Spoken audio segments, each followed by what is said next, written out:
PAP will be required. Because we're in somewhat of a proof of concept plan here, we've gone through as much as more or less we can go through without getting the special use permit granted.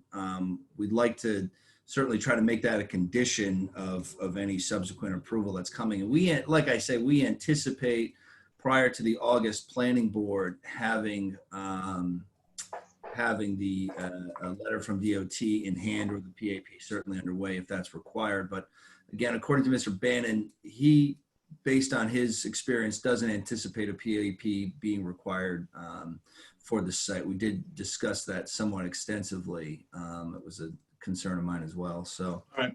I'm waiting for him to get on, obviously. And we'll let him speak to that if he if he gets here. This is David Flanders. I had just one small comment regarding the tree planting detail. It might be better if you were to transpose the town's planting detail from the subdivision regulations. I noticed that the planting hole is 2 times the diameter of the root ball instead of 2.5 to 3. And we also want the mulch to be 3 inches away from the trunk. Rather than amending these drawings, it would be probably easier to just transpose what the town has in the subdivision regulations. I can pass that along to the landscape architect. Great, thanks. Thank you. I'll make sure I'll follow up with her later this morning to let her know that's coming. Thanks.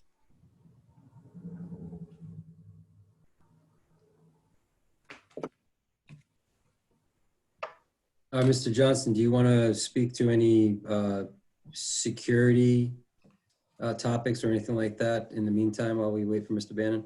Yes, we have the lighting plan that RAB Designs put together to adequately light the entire site. And it was designed also not to throw light on the abutting properties. We're well buffered, certainly from the property in the rear.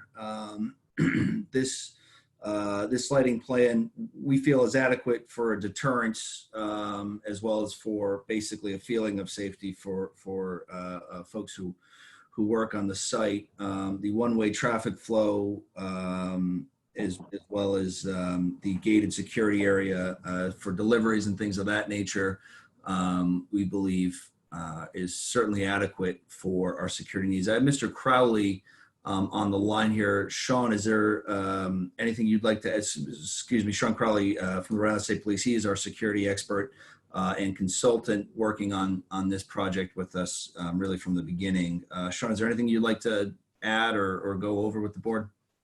Hi, good morning, gentlemen. How you doing? Good morning. I certainly do agree it is an adequate lighting plan. In that regard, the biggest thing is the safety and security of those people on the site that are employed there, as well as those that are going to arrive, and those folks that want to visit, just to make sure that they feel safe and secure on the property. But also twofold, like Mr. Johnson said, the deterrent for anybody that wishes to be involved in any sort of nefarious activities or criminal activities.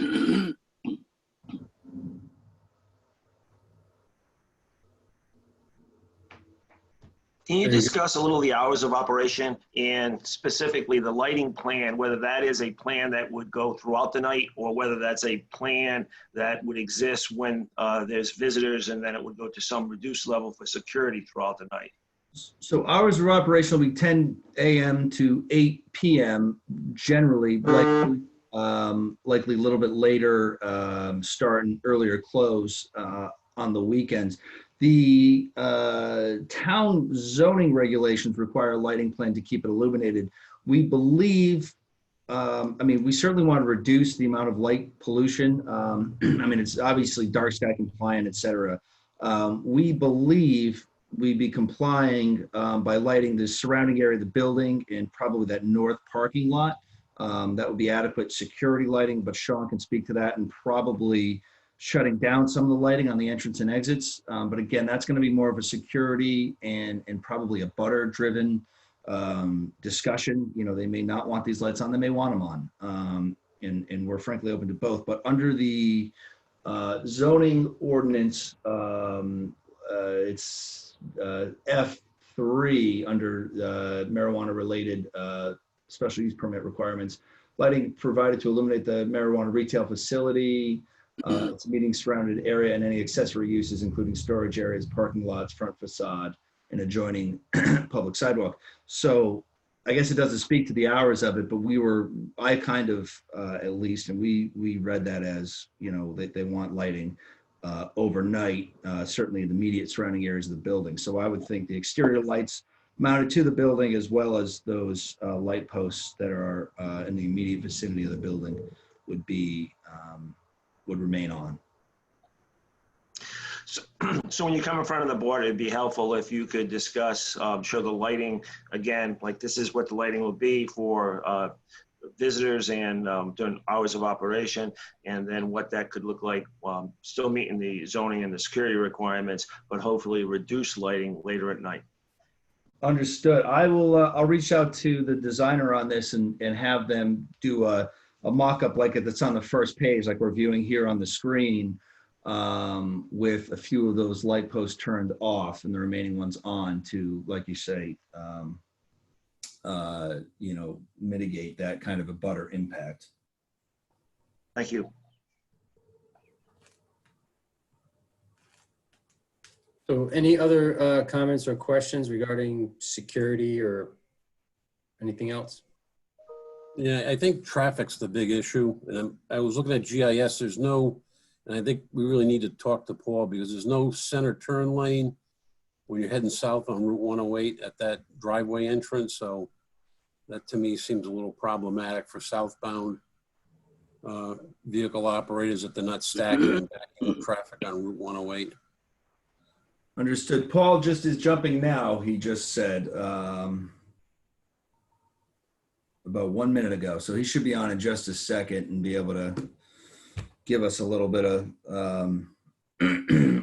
light there. The study, we looked at that, and frankly, it's why we chose. We were looking at several sites right here in this very area, and we like this site, given the one-way traffic flow and the exit at the signal. We think Paul's data backed that up, but again, he should be on shortly here. I apologize. He was scheduled in for this, and I'm not sure what the conflict was, but he said he's coming now. So.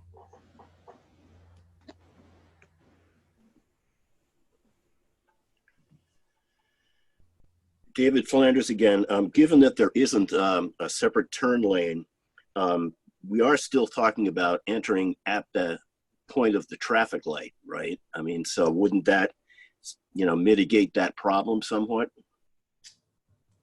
The exit's at the turn signal. The entrance is at the existing entrance to Clark's Farms. Oh, okay. Okay.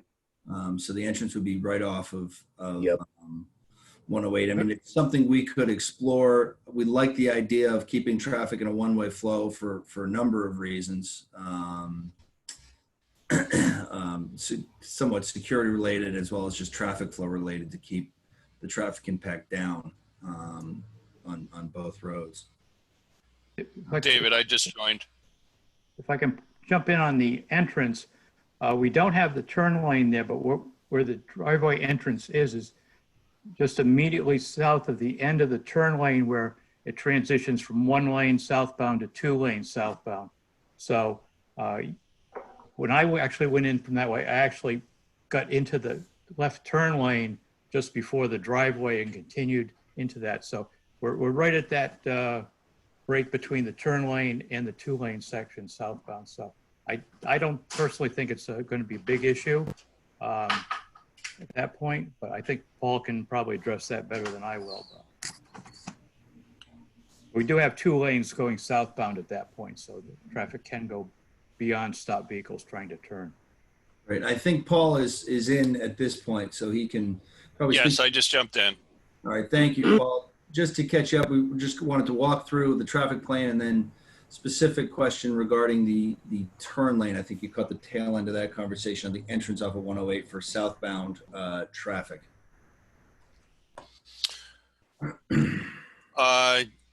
Yes, the entryway, I missed the prelude to this in your discussions, but I'm sure you described the one-way entrance off of 108, and all exiting traffic will utilize the traffic signal to the south. It is a two-lane road with a median center turn lane to the north, and as Scott had just indicated, that transitions to a two-lane further to the south.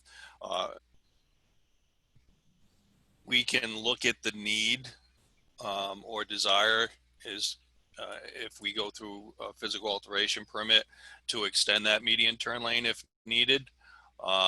But essentially all the through traffic is to the right, and someone turning left into the property would probably enter the center median left turn lane in advance of that transition and be stopped right at the end of it through the transition area. So if we needed to extend it 50 feet or so, we could look at that. But that is a transitional area that, left turners through traffic would be kept to the right typically, and the left turners would be in that interior lane. I don't know what other questions were brought up that I need to answer, or how you want to.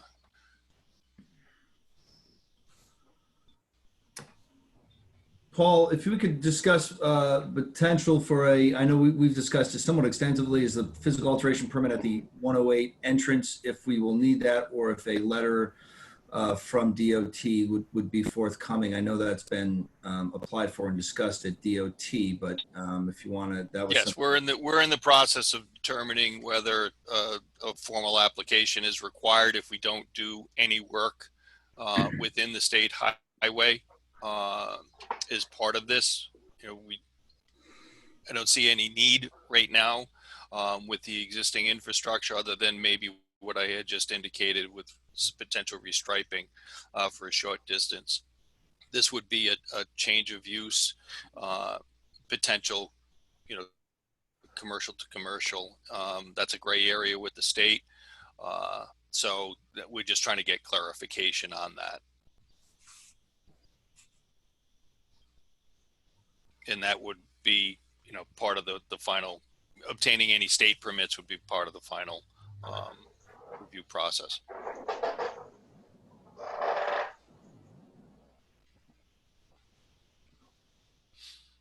Very good.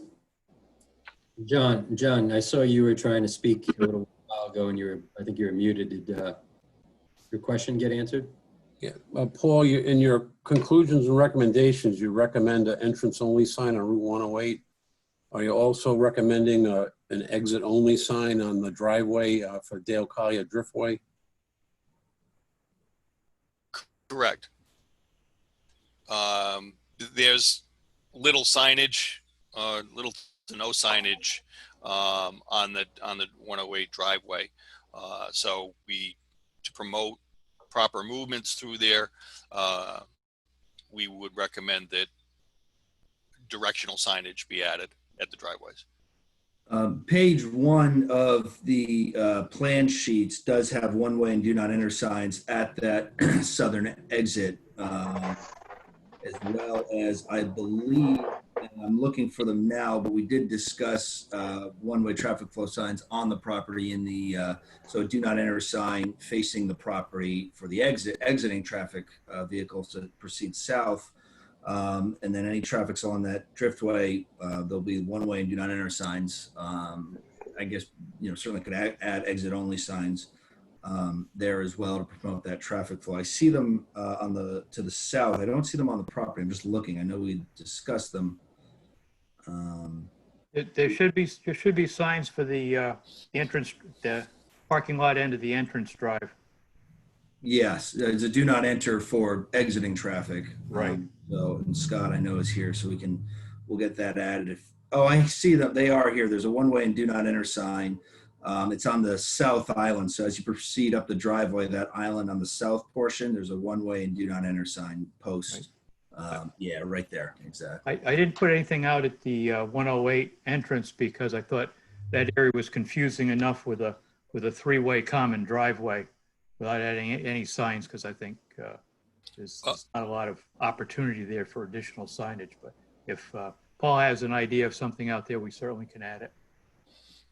Yes, it should be a one-way to any of the properties. So it's a matter of just defining what that driveway is, or that point of access to the highway.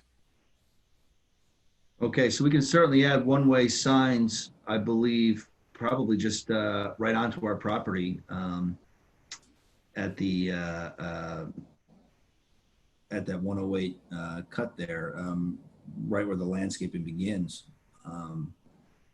Unless anybody has any objections, we can certainly, that's something that we could certainly add on both sides.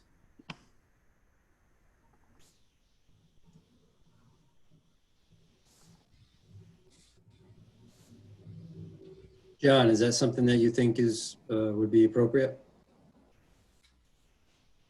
Yeah, I just think if Paul is proposing, one way in, one way out, it needs to be demarcated as such.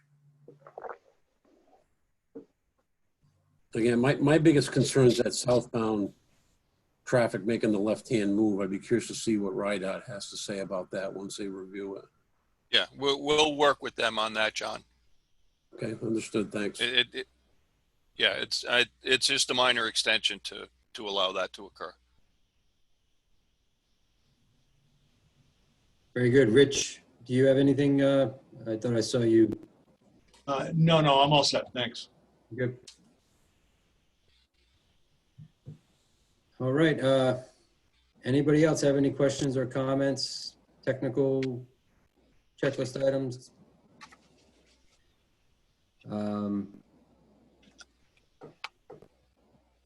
So I think we've touched on the landscaping, the access.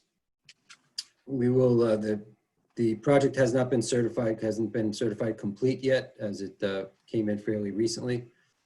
So once we get that complete, we will work to get it scheduled for most likely the August 25th planning board meeting. If anybody else doesn't have any other questions, we want to make a motion. I have one question.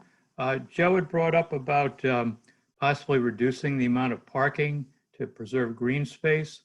And I didn't know if you had any insight as to what the town might be comfortable with, because we certainly can show a reduced amount of paved parking and show an area for potential future parking if it's needed. And I don't know if there was a number that staff had in mind that they thought would be a more appropriate number of paved parking spaces to provide initially. Good morning, Scott. How you doing? Good, Wayne. This is Wayne speaking. I would say if you have any kind of evidence of some of the other sites that the applicant may own relative square footage relative to parking spaces, that would be my closest guess as to try to come up with a ratio for this type of use. Other than that, we really don't have anything in our ordinance which addresses this type of specific use and what's required for parking. So, I'm not sure how these places operate and what kind of traffic they generate. So I would suggest using that as a guide. Well, I think that you are on the right path. If you take the approach of this is the minimum and provide justification, then show space for future parking if needed and present it to the board that way. So that's the minimum you need based on your findings. This is where the future parking would be if we have it. But unless we have it, we want to maintain it as green open space. I think that would be very positive. Understood. And Paul has the technical data as far as that's concerned. So I think Paul and I will take a look at that following this meeting and get back to Scott, and we can design that accordingly as far as leaving it open, or maybe adding islands, whatever seems to make the most sense, and bringing that, noting on the plan, preserve, but potentially reserve for future expansion if parking seems to be, more parking seems to be necessary, or if we come back for an additional special use permit down the line to expand or anything, not that we're anticipating to, but this is for medical only. If the laws change and it goes recreational, we'll need an additional special use permit. So at that time, we'll have that space in reserve if we're anticipating a jump in traffic. But that's something we'll certainly work on and get turned around as quickly as we can and resubmitted for the board.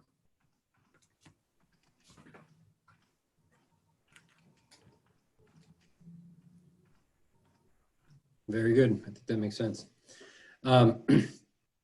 With that, I'll once again ask, does anybody else have any questions or comments in regards to this application?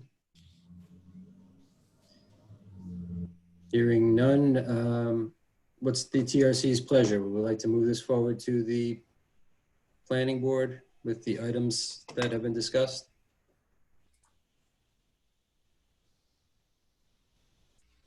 I'll make a motion to approve this and recommend it to go to the planning board based on addressing the items discussed during this meeting.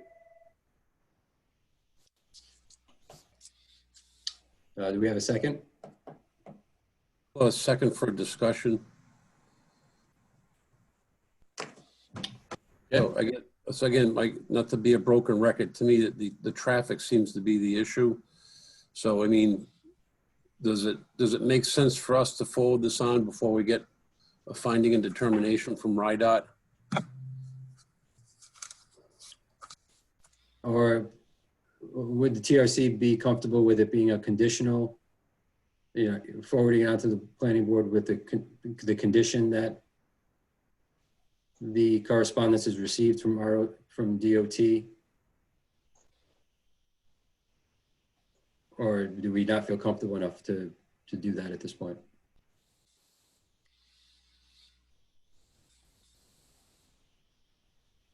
I mean, I'd feel better if it was at least a condition. I'm just concerned about, again, that southbound left turning movement. Well, John, that can be mitigated, and we can even recommend it if that's what you want to do. Well, I think, because then I look at, if you do extend that center turn lane, then you're reducing the stacking lane for left turning traffic going into Dale Collier Driftway. And again, I don't know if that's an issue, but I'm sure No, that's going to be looked at. That's not an issue. Yeah. With that, Jay, I can amend my motion to forward this to the planning board under the condition that pre-approval from Rhode Island DOT is granted prior to that. And if not, then it comes back to this committee for further review. When you say approval, what do you mean by approval? That the traffic plan has been approved by Rhode Island DOT. Well, the thing is, we wouldn't be submitting a formal application to the state without having a project itself. We can get a conceptual letter that says they agree in concept with the design. Is that what you're looking for? It's what we say is a preliminary physical alteration permit. It's not a formal application. It's just to get an understanding of where they are. What I'll do is I'll defer it to John. John, maybe if you want to come up with language that you feel comfortable with relative to the traffic and the DOT review.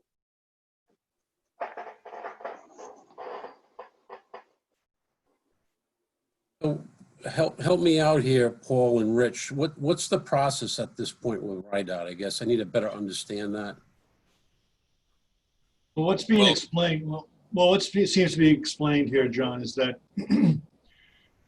I think it sounds like it's hinged on whether it's a change of use or not in accordance with DOT standard. If it's not a change of use and they're not changing a curb cut, it does not require a PAP, a formal submission. So all this application is going to get, or all this, I guess, request is going to get, is a letter stating that it does not require a DOT formal application. So I'm And trying to in that case, they will not be reviewing the traffic study. They will not review the options on whether there's a stacking lane or not, extension. You know, we can make that request. Certainly, I think we can, that they look at putting a stacking lane there, or a turn lane, I'm sorry, a turn lane. And in that case, it would go to DOT for review. Yes. So how is this not a change of use? Well, it's as it was explained, it seems to be a you know, retail to retail. Yeah, it's not individual businesses per se. They'd be looking at physical alteration permits all the time. You know, you have a plaza or the plaza and the business changes. So it's a gray area that they look at relative to if it's a major change of use from the original intent of the access approval. So in this instance, I think they may say they want to take a look at it. And if the town says, well, we'd like you to extend the left turn median lane 50 feet, then as Rich had indicated, we would have to submit a formal application.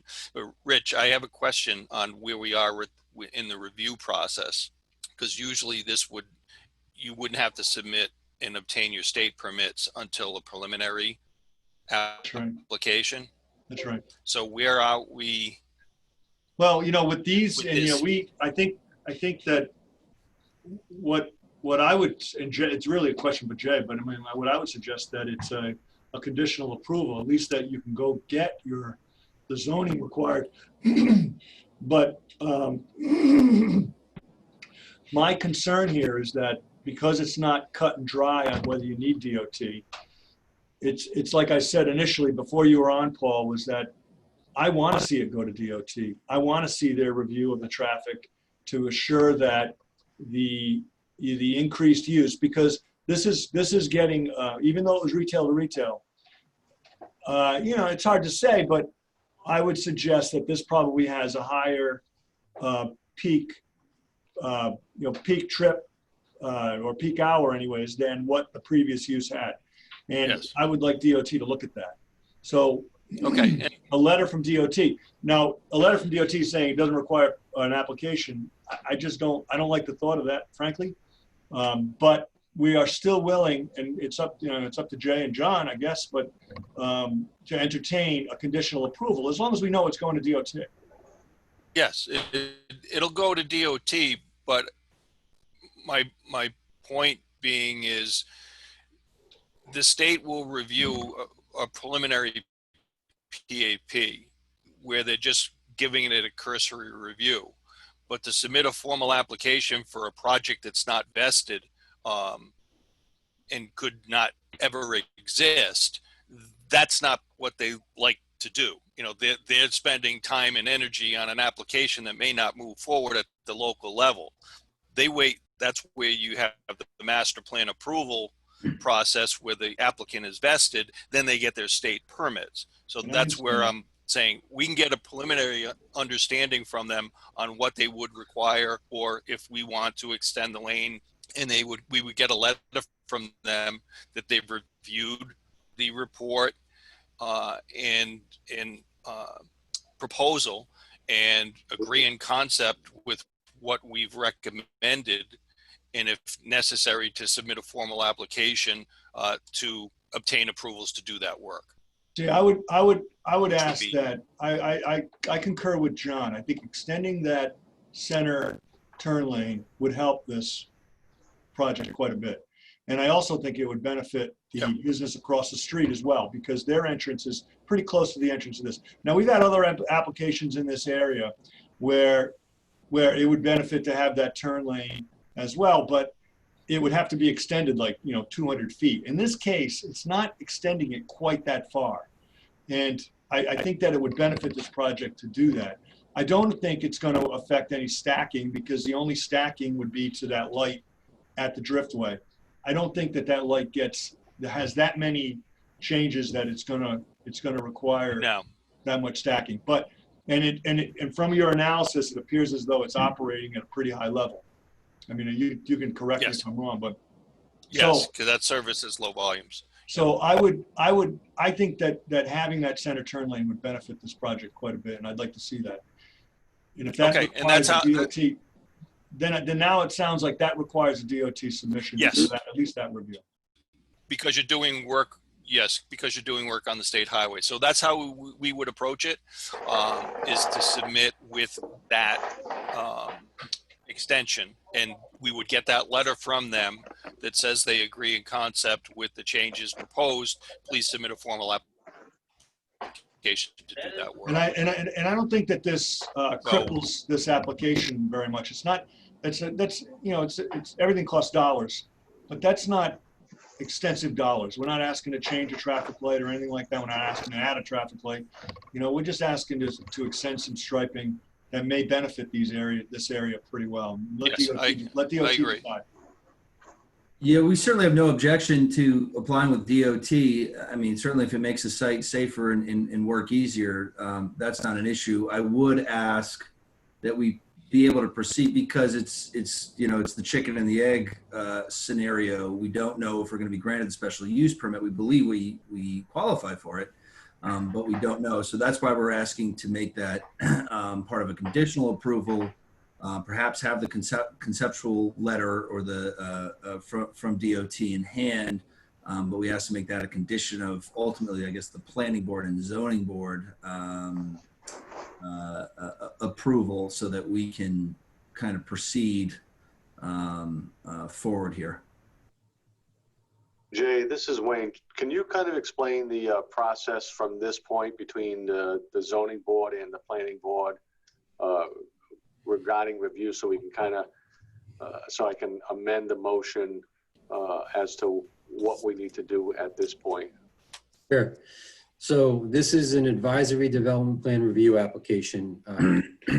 The planning board will be considering. It's advisory to the zoning board for the required special use permit. Both the planning board and the zoning board need to make positive findings on a number of items, one of which is specifically access, which in traffic and safety. But this is a little unique in that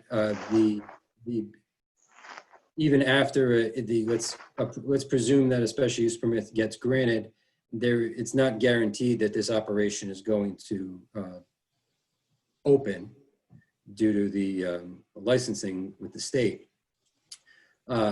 So it would be probably premature to even ask for a formal approval from DOT for it.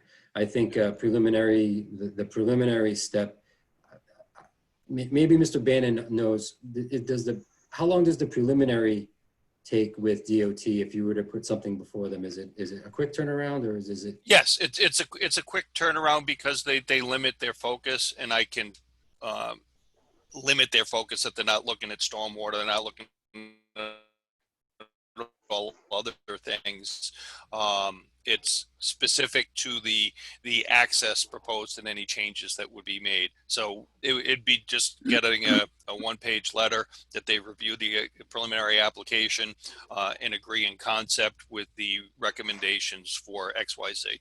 So that can take, it's strange today, but it could take anywhere from 2 to 3 weeks up to a month, depending.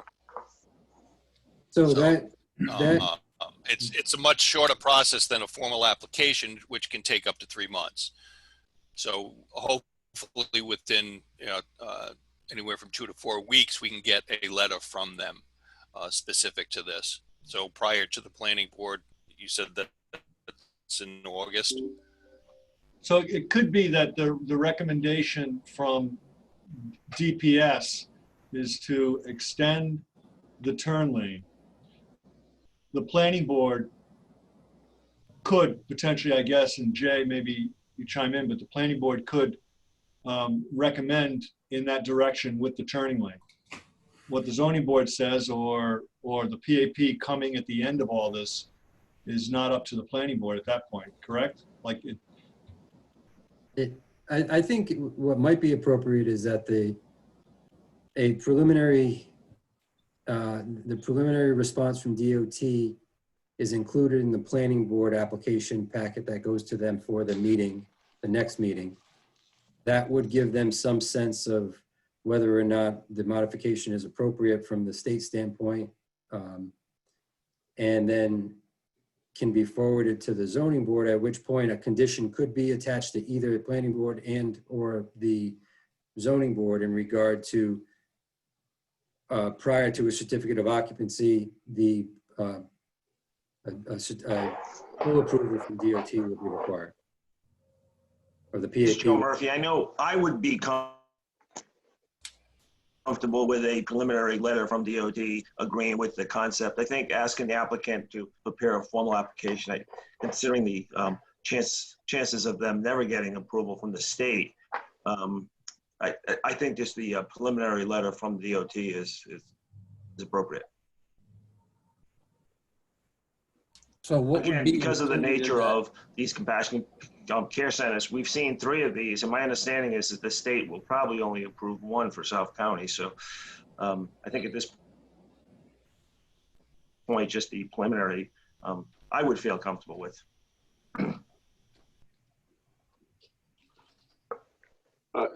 Jay, I'm going to rescind my previous motion, and if you don't mind, I'll make a new motion. Sure. John, did you have something that you wanted to say? So I'm just curious, when the applicant submits to RIDOT, what is it they're submitting to get a preliminary determination? We will be submitting the traffic study that was provided to the town as part of the application with a letter requesting that they review on a preliminary basis the proposed use and access to the state highway. Okay, can you copy the town on that? Yes, That letter? absolutely. Absolutely. Yeah, I'm okay then if that's the way we're proceeding. And Mr. Johnson, Mr. Bannon, are you okay with making that a requirement for the planning board hearing? You think we could turn that, you think that could be turned around in time for a month? Yeah, what's our submission deadline for that August hearing? Is it, I don't have it in front of me. Be somewhere 14, I'd say August 14th, Friday the 14th. Paul, that's about 5 weeks. Does that sound reasonable if we get cranking? Yes, I'll touch base with Jill today and see what their schedule's been lately. So if she can turn it around. Okay. In worst case scenario, I'm asking, I guess, could we, if we have the submission ready, but for that DOT, which I don't think, that's the only thing I think we'll be potentially waiting on. Excuse me. Is that something that could be told to the September, continued, I guess, to the September planning board if necessary? Certainly. If you're not asking for any waivers, a public hearing is not required, so therefore, notices aren't required to go out. You could do 2 options.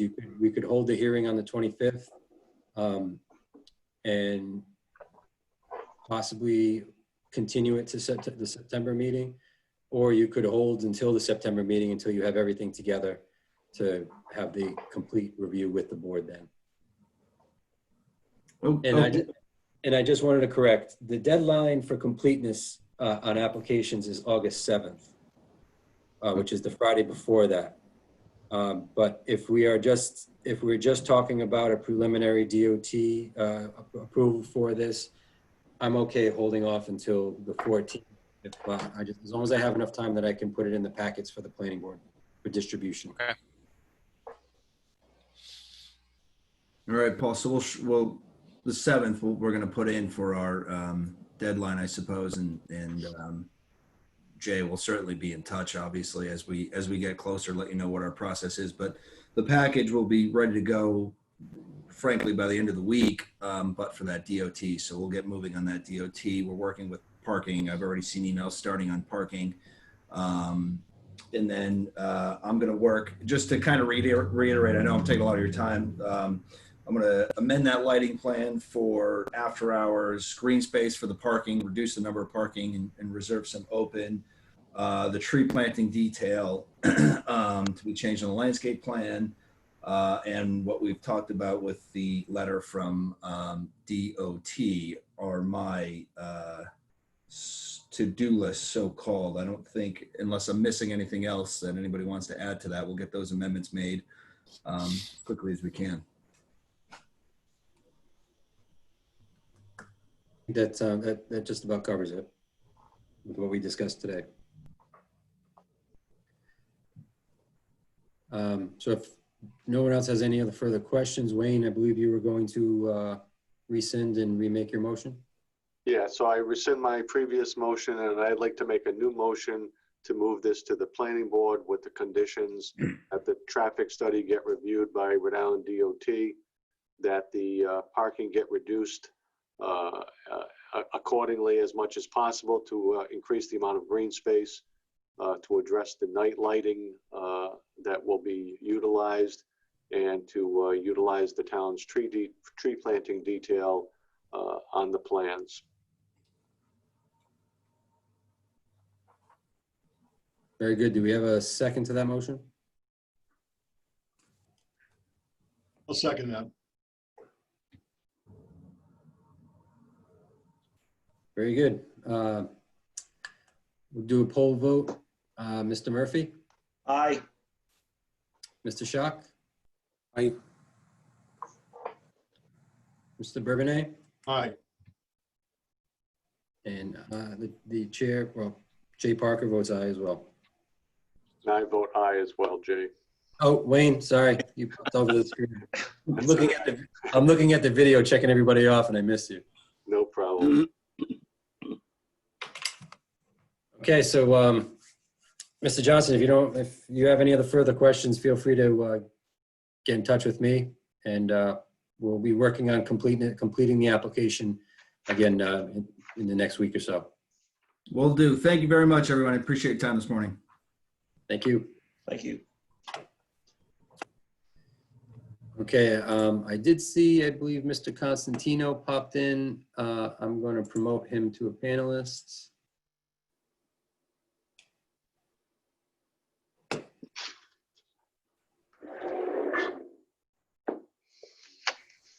And Mr. Constantino, you there? You hear me? Yes, how are you? Fine. I'm sorry I had difficulty getting in, but I'm old. That is okay. So let me go jump back here and read the agenda item. This is an application for the Coastal Community Overlay District, Roy Carpenter's Beach, row 14, cottage 11. Request to extend the existing floor footprint 5.25 feet eastward and replace the flat roof with a 612 pitch roof located at 240 Cards Pond Road, Assessors Plat 92-1, Lot 9-377. Alfred Constantino, applicant and owner. Good morning, Mr. Constantino. Good morning. So you want to describe your request before us right today? Yes, I'm looking in front of me. You've got two plans. One is a survey plan by Marsh Survey, and that plan. Okay, the plan you have up right now is the architectural plan, and I'll describe that first. So when you look at this plan, what I'm doing is taking the existing structure, and eastwardly, I'm extending it 5.25 feet, which equates to 147 square feet. I believe I'm allowed the lesser of the two numbers of either 150 square feet or 25% of the footprint. The lesser of the numbers is the 150 square feet. And I've got this at 5.25 foot width, which would be 147 square feet. So the plan will show you the new footings, which is up to code. The 10-foot diameter piers on 18-inch by 18-inch concrete footing below the piers. And then there's an extension of the existing floor joist and the flooring. And I'm going to extend that wall out 5.25 feet.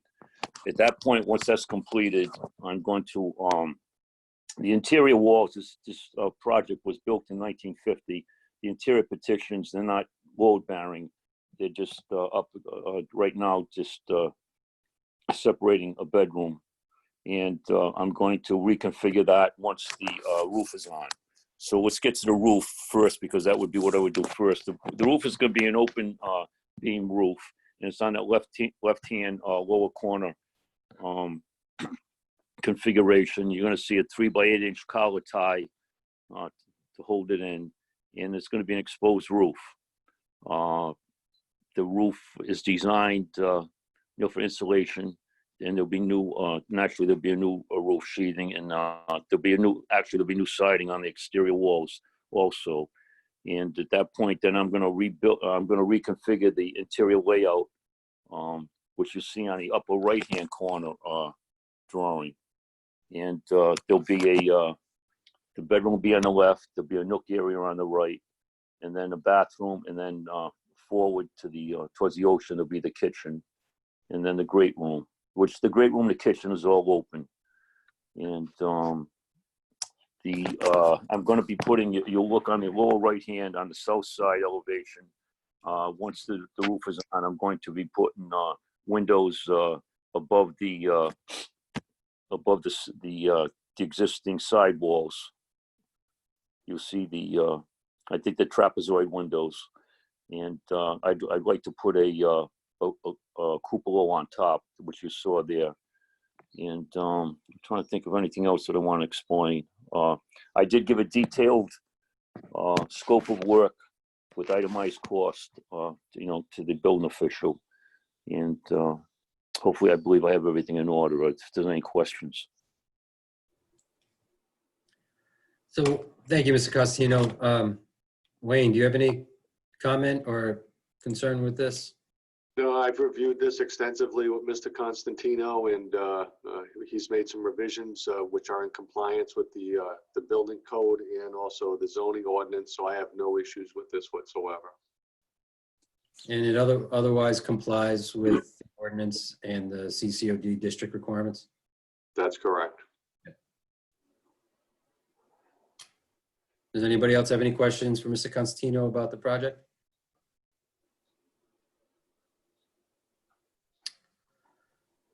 Oh, very good. Mr. Constantino, you did a great job presenting. No questions. No questions needed. I just wanted to let you know, I've done development before, and it was interesting to listen to the last technical review hearing that I just listened to, and you were very thorough in your questions with DOT and so forth. And the town does their homework. That's about it. Very good. So this is a coastal community overlay district application that falls squarely in the TRC's authority to approve.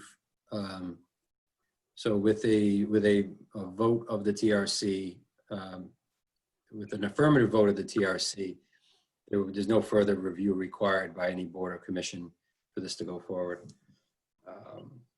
With that, do I hear a motion on the request? I'll make a motion to approve the application as submitted, and with no further conditions. I'll second that.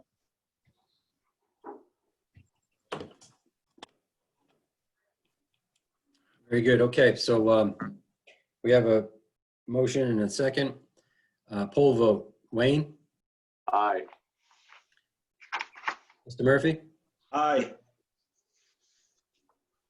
Mr. Schock? Aye. And Mr. Bourbonnais? Aye.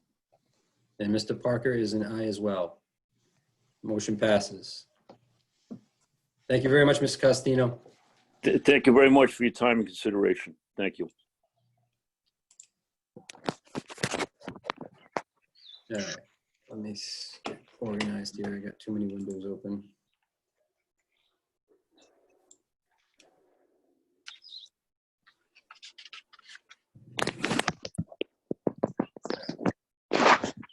Next and last item of business, TRC advisory review, conceptual master plan, comprehensive permit, major land development, Matunic Beach Road condominiums, proposed development of a 12-unit condominium complex consisting of 6 detached structures containing 2 residential dwelling units each for a total of 12, and associated site improvements. Assessors Plat 92-2, Lot 56, located off Matunic Beach Road.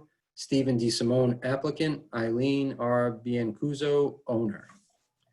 I believe Mr. Russo is here on behalf of the application, and Mr. Russo, are you with us?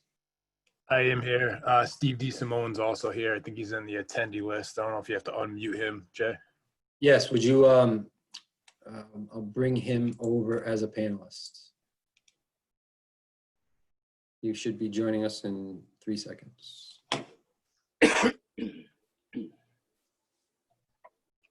Good morning, gentlemen. Good morning. How are you, Mr. Simone? D. Simone. I am well. How are you guys? Very well. Let me get myself situated here with the screen sharing.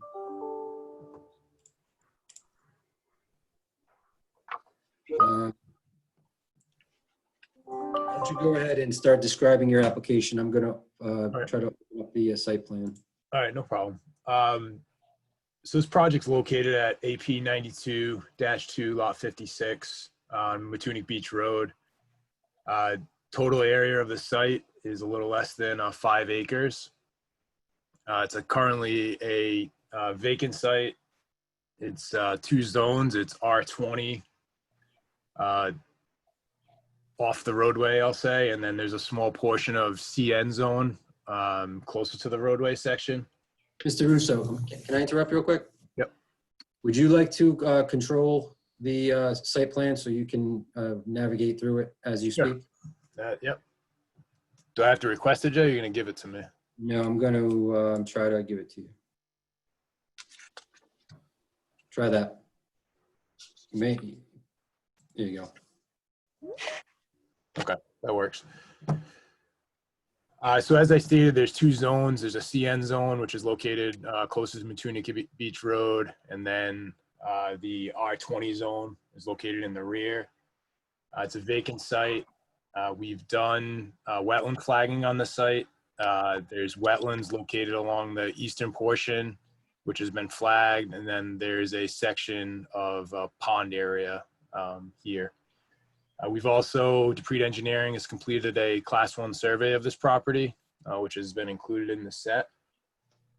The applicant is proposing a 12 unit or 6 building with 2 units in each development as a comprehensive permit application. We were in front of the board at a pre-application last year in regards to this and received some feedback from the board. Part of that feedback was to create they were interested to see a yield plan, which we've created this yield plan to show what we thought could be built by right. And this includes, cul-de-sac dead end right of way off of Matunic Beach Road, and then another cul-de-sac right of way at the end. And then we would have, there'd be 1 commercial building in the front with 2 residential apartments above it. And then we've created 2 lots with 2 residential duplex units on each lot. Assuming if they had 5 bedrooms in each of these units and then 2 bedrooms in the apartments, this would equate to approximately 24 bedrooms. These units could potentially by code be 3 stories in height. So we created that on behalf of the request of the planning board. We also presented at one of the planning board meetings, there was concern about density in this area. We looked at the density in this northern section of Holden Street, and that density equated to approximately 5.8 units per acre. And then the south side of Holden Street was approximately 3.9 units per acre. And then south of that area, here, that equated to, that's a really dense area. So it's approximately 24 units per acre in that section. The proposed development, the applicant's proposing has 6 buildings, 2 units in each with 2 bedrooms. And this density is approximately 4.1 units per acre. So we feel that this density matches the surrounding area from this section of Holden Road down to this denser development. We've shown all the required parking on the plan. We actually have excess parking. We've shown potential stormwater areas. We've done testing on the site, which came back with some positive areas for septic. We envisioned some type of community septic in the most upland area, which would be somewhere in here. And then we've shown some conceptual drainage areas. We haven't done any engineering on the site. We have submitted to CRMC and received some general feedback from them. There wasn't any, large concerns from CRMC besides staying out of the buffer and reducing impacts, and then meeting all the new stormwater requirements. So this will be serviced by a community septic and then public water for the development.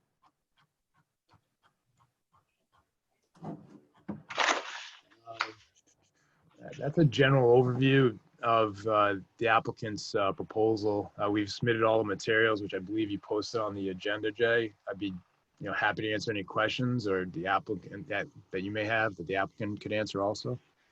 Dave, I have one. Going through the plan set and going through the documents, I see some vague references to wetlands, and I see on the yield plan that you have the edge of the wetland delineated there in the south. Yeah, that's south right. there.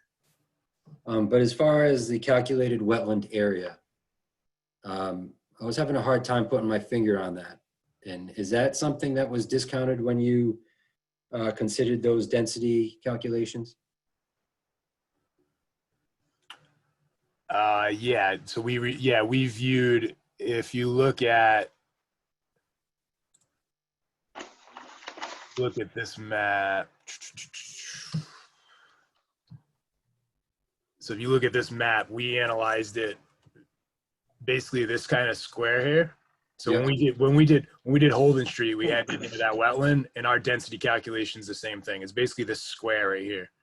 Okay, so you did discount the wetland area towards the east. Yeah, otherwise it wouldn't be apples to apples. Correct. I was just clear. Just wanted to make sure. Yep.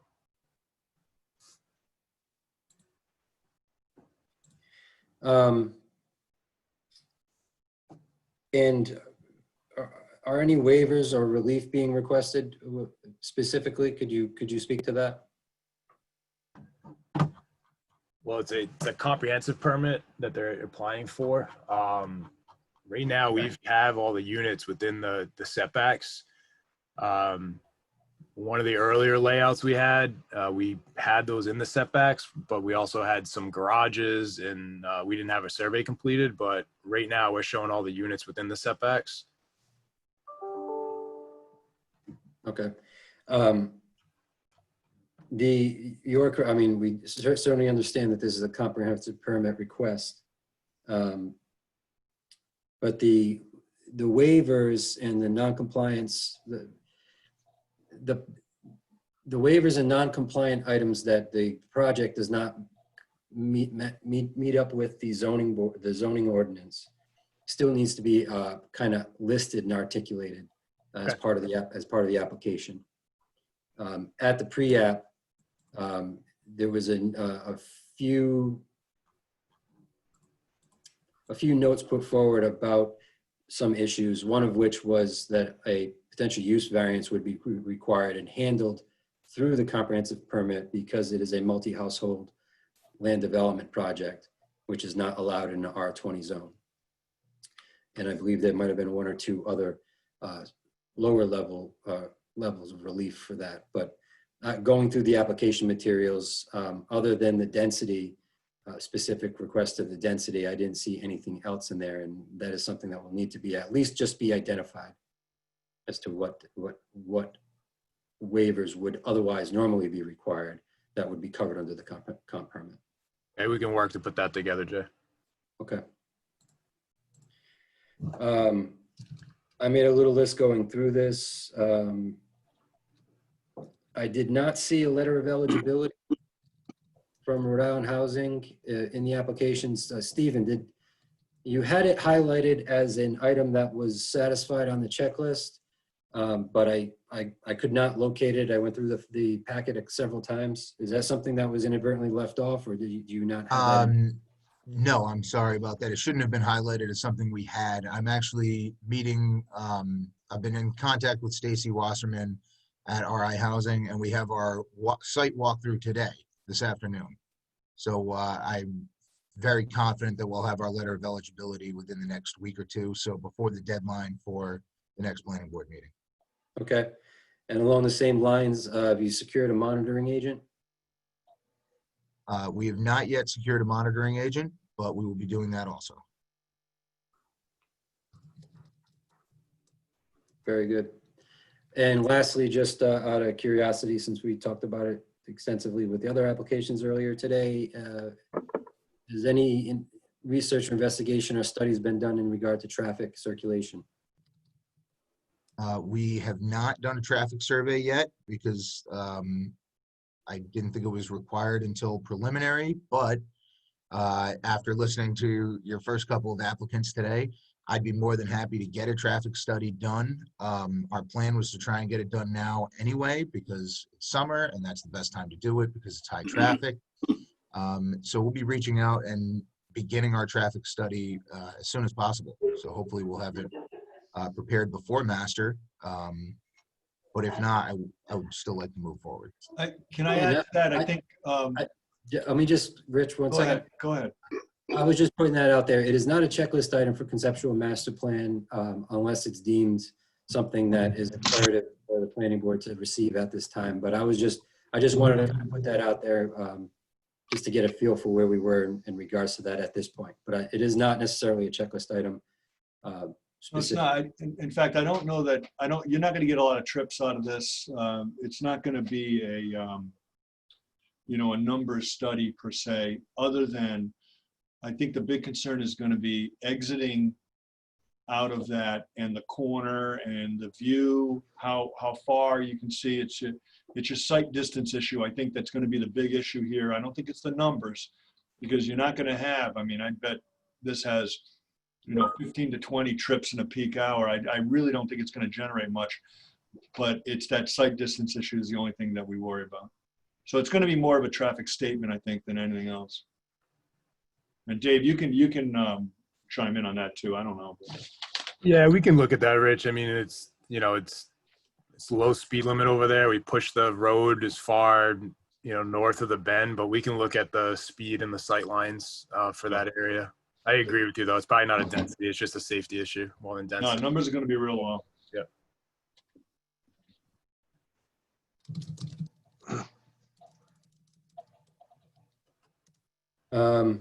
Although let me add though, that if you're going to do a statement on that, show us what the numbers are going to be. Like just say it's going to generate this, by the standards, it would generate, whatever it is, 15 to 20 trips in a peak hour, that kind of thing. It'd just be good to know that number, because those are the things that you're going to be having to address, I think, at the planning board. Absolutely. And we will definitely get that done for you guys.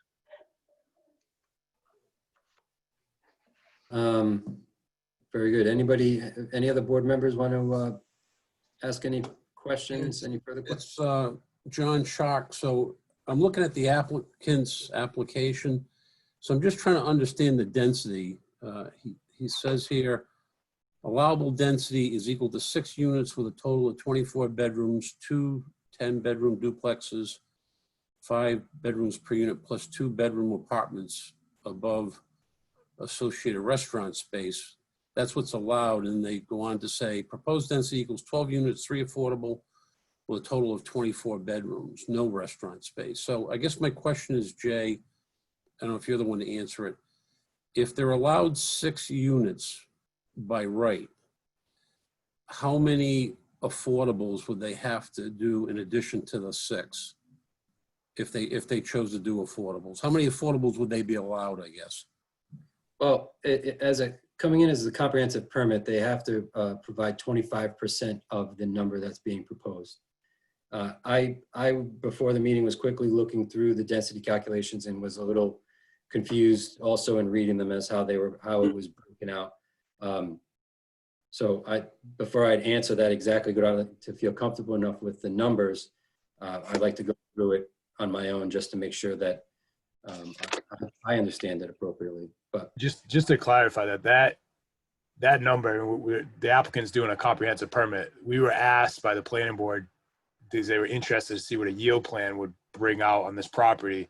So in this plan, because this is commercial in the front, we showed a commercial retail with 2 apartments above this, with two bedrooms in each apartment.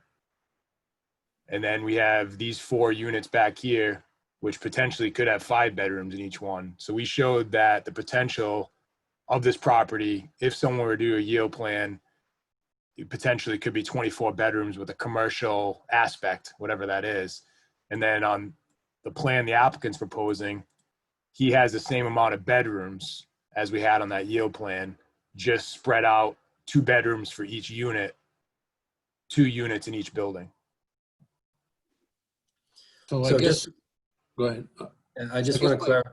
Yeah, go ahead. Just want to clarify real quick because staff has received some correspondence from neighbors asking questions. And there seems to be a little confusion from the pre-app and the yield plan and where we are today. But just so the applicant can answer, the yield plan was provided for informational purposes only to show the maximum development that could be supported out there, correct? That is correct. And the reason we cited bedrooms in our density calculations, aside from actual unit numbers, was during the first and second, actually, pre-app meetings that we went to, the planning board expressed concern about the amount of effluent that would be generated.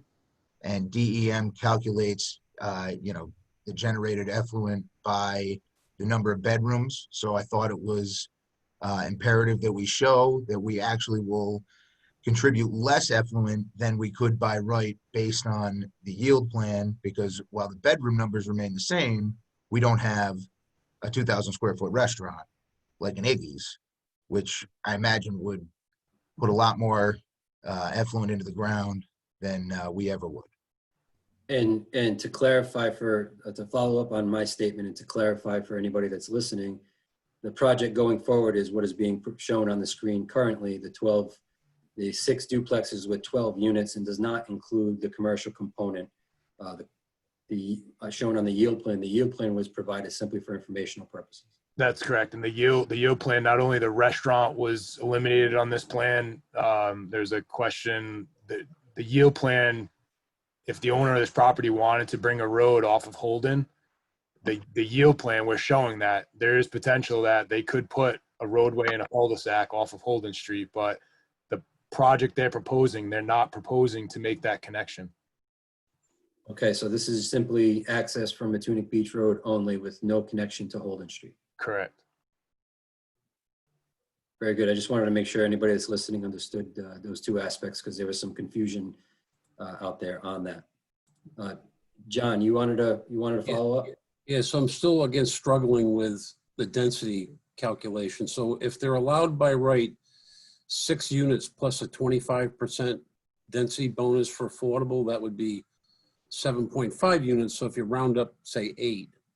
So how do we get from 8 to 12?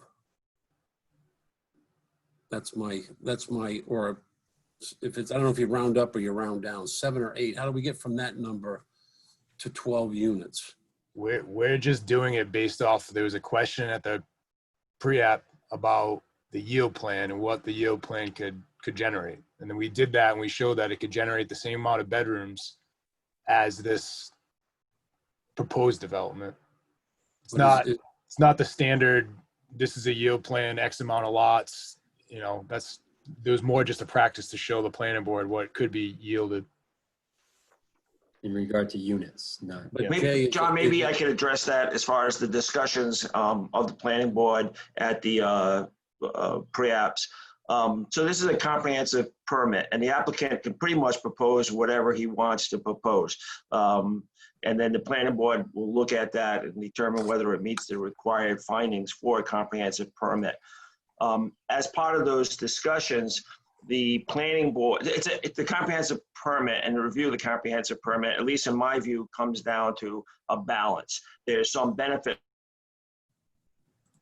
provided to the town in the way of affordable housing, and then there's some disadvantages to the town as far as the higher densities go.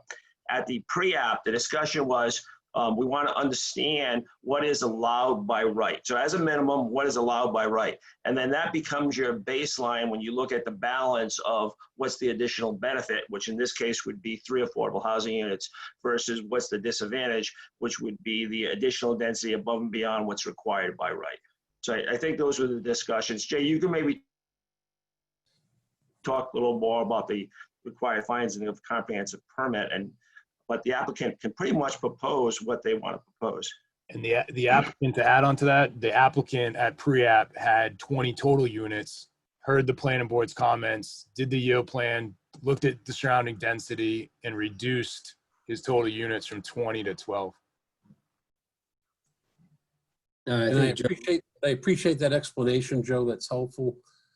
And so I guess I would have less issue if it was the 6 by right plus 3 affordable to be 9, but to go from 6 to 12 with 3 being affordable, and recognize there's a comprehensive permit, but boy, I think that's a pretty big stretch. That's just my opinion. And at the pre-app, there was a large turnout from the neighboring community, and that was their concern as well. So that's obviously something the planning board's going to try to address that balance. And that's something that the planning board addresses throughout town, that balancing the needs of affordable housing and what the comprehensive permit process provides the applicant. It's every application that comes through, that concern about density associated with comp permits is prevalent on every application. As far as the exact densities goes, John, like I said before, I need to go through it to make sure I'm comfortable with it. Again, as I said, this represents a multi-household land development project, which is not allowed in the zone. There is some discrepancy in the subdivision regulations in regard to the density allowance for 1 and 2 bedroom units versus what is allowed in the zoning ordinance, obviously, because there may not be any density requirements in the zoning ordinance because it's technically not allowed.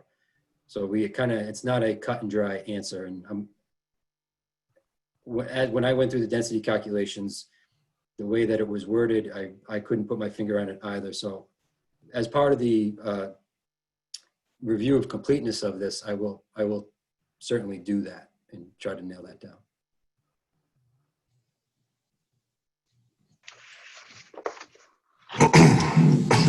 Wayne Pimentel. I have a few questions on the development. First one is, has there been any preliminary OWTS design and where will they be located? Second is trash disposal. Where will that be? Is this going to be within the units? Are they going to have a dumpster? I don't see a location for that.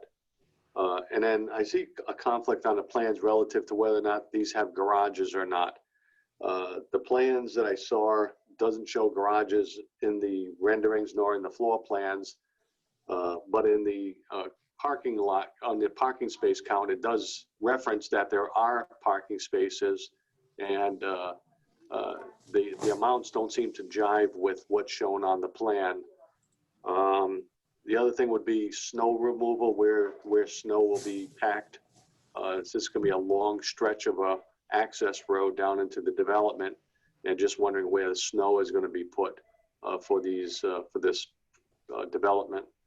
And the last is at 27 Holden, there appears to be an encroachment of that building, and also possibly it looks like an outbuilding. And I was just wondering if that has been looked at or how that's going to be addressed. Those are my comments. As far as the septic comment, right now, the testing that we have that is able to, we're thinking this area right here. for that septic location. In terms of the garages, that is a good comment. We have actually updated that already, Wayne, on a later set that's not part of the submission. But we'll still have the required spaces on the site. Garbage we haven't looked into, whether that'll be individual pickup or if there'll be two central locations. We haven't got that far in the design.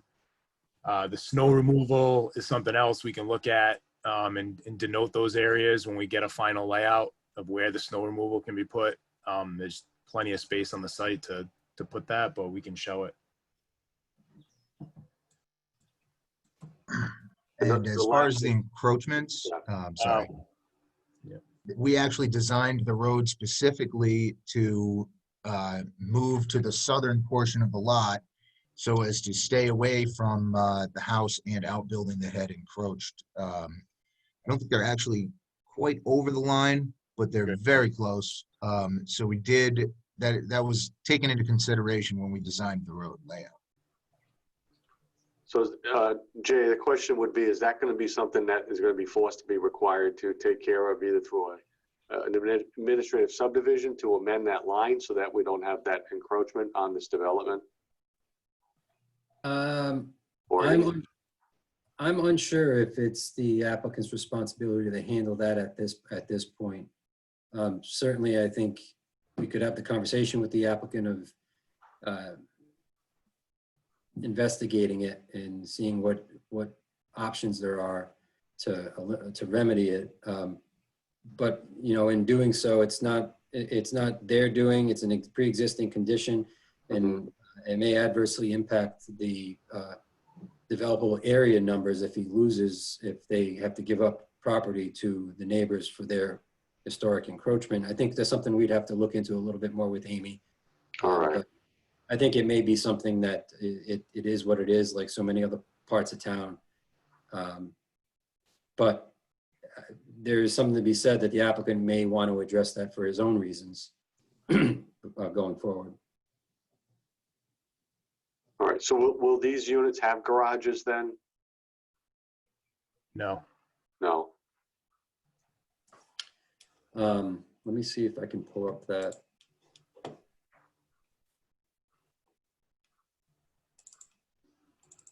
And there's 30, I mean, we're showing 36 spaces there with no garages.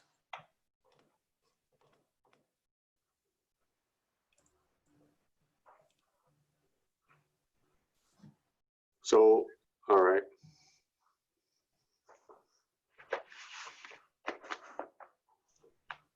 So will there be sidewalks on this, seeing as though there's quite some distances between the parking area and the units themselves? Will there be a sidewalk proposed for this, for access? We could look at that, Wayne. We haven't got that far into the details of the design. It's a good comment, especially with the layout and what you're saying. All right. Yeah, I thought those were going to be driveways and, parking in the garage, but not being that, I think some type of sidewalk access is definitely going to be needed between the sort of remote parking and the units themselves. And that access drive is, that reads 22 feet, is that correct? That's correct. We could, again, these are just conceptual plans. I'm sure fire could get away with 20 feet and we could put a sidewalk in front of the units, as Wayne suggested. We have Chris. Chris is here. Chris, do you have anything to add on that as far as emergency access? I do. The driveway first of all, the driveway in front of units 9, 10, 11, and 12, you need to get a fire truck within 50 feet, and the fire department access road has to become within 50 feet of a doorway. So that portion of the orange road is showing 15 feet, would actually have to be 20. And then the driveway only has to be 20 feet. So you're right. So you could take that 22-foot driveway and make it 20, but you're gonna have to extend that in front of 9, 10, 11, and 12 at least, so you can get within 50 feet. And then I did see in your No, go ahead. Go ahead, Dave. That end section between 9 and 12, we can widen that. There's no issue there. That dead end being so short, though, is an acceptable dead end, right? You could use that turnaround area in the middle where those 4 parking spaces as a turnaround. Is that correct? Sure, we can get a truck to turn around in there. That's fine. Okay. Yeah, and then the only other thing I did see in the paperwork that we need to talk about hydrants at some point. It's not relevant here, but it is definitely on your radar because I saw it in your paperwork. Yep. That's all I have. Thank you, Chris. So if we stay on topic, is there anything else in regard to access, parking, driveway width, anything in that regard? Anyone have any questions? I would just make the comment similar to the last one that more parking, more than what's needed, is not necessarily a good thing, especially in a case like this where you're in an environmentally sensitive area. So I'm not sure that the more parking than required, that may actually get a little scrutiny versus the minimum parking. Similar to the last project we reviewed, the minimum parking plus a area showed for additional parking or making that additional parking impervious, pervious would be beneficial. We can look at that, Joe, and do overflow, have the minimum and then do overflow in like a grass area or something like that for guest parking. It's not a bad idea. And the drive is proposed to be paved or? Correct. Well, I believe in our meetings, Dave, you weren't at the pre-app, but I think the plan is to do pervious material wherever possible, including the parking spaces. And also the reason that we added 1 additional space per unit was in the Matunic Village plan. It is very clearly an issue in this area that there is not enough parking, and we didn't want to further stress the parking on Matunic Beach Road. So that was a request from the planning board that we complied with.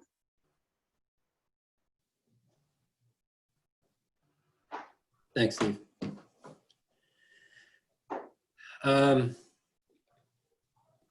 Dave, can you speak a little bit to stormwater? Sure. We're going to have to meet the DEM, CRMC, latest stormwater requirements. It all comes down to, we haven't done any engineering. It comes down to the total units, the total amount of parking on the site.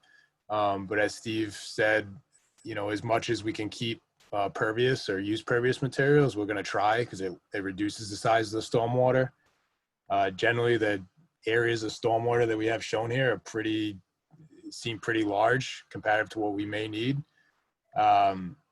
It's early to determine what type of stormwater features we'd have, but more than likely it would be a pond or 2.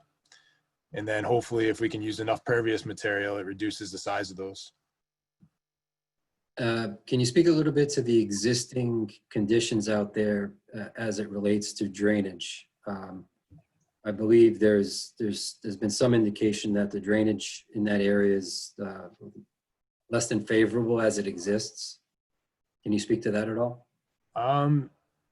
The general topography, there's a high point in the middle of the site, and it generally slopes towards the wetland here, and then generally slopes towards Matunic this way.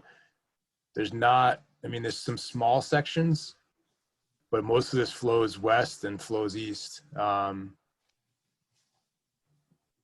There's nothing that I'm aware of, Jay, that's maybe in other areas there is, but nothing that I know of in this area.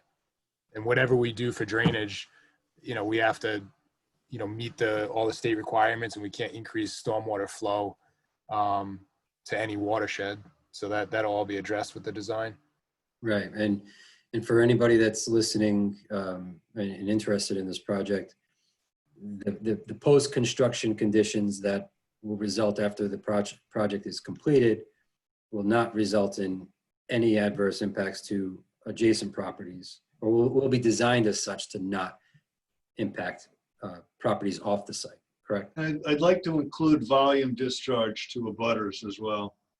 Now, I understand that I would think that the wetland at the end of the at the end of this parcel.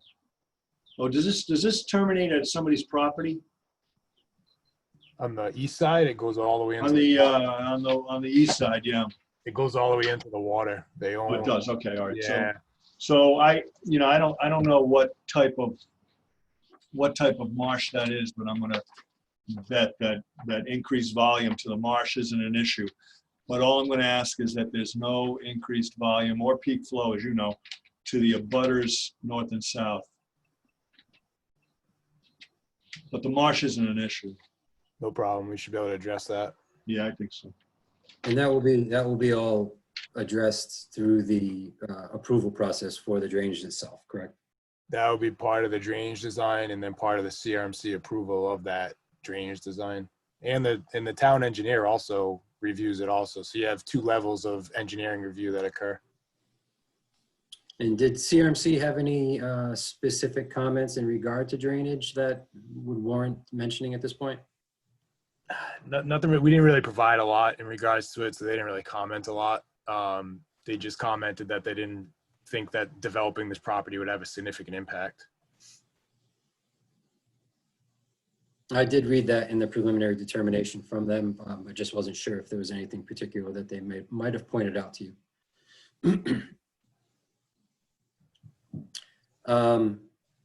Okay, any other further questions, John or Rich, regarding stormwater?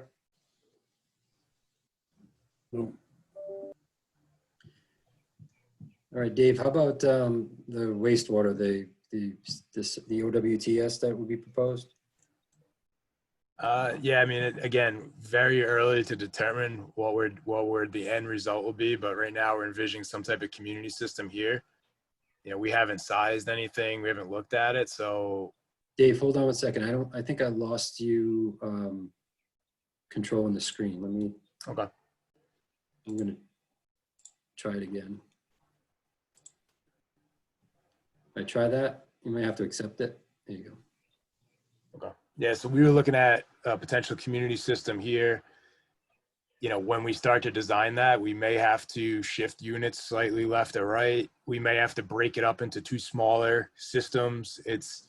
Until we get into that engineering design, it's tough to tell, but it's definitely going to be some form of community system out here, just due to the site and due to the fact that this is all the upland area in the middle. So we're envisioning the community septic being in that area. And just to clarify, this being a comp permit, they are not required to have state approvals in hand for the application. However, they are required to receive those approvals prior to construction. So if anyone's wondering why there may be lack of detail at this point, it's for that provision.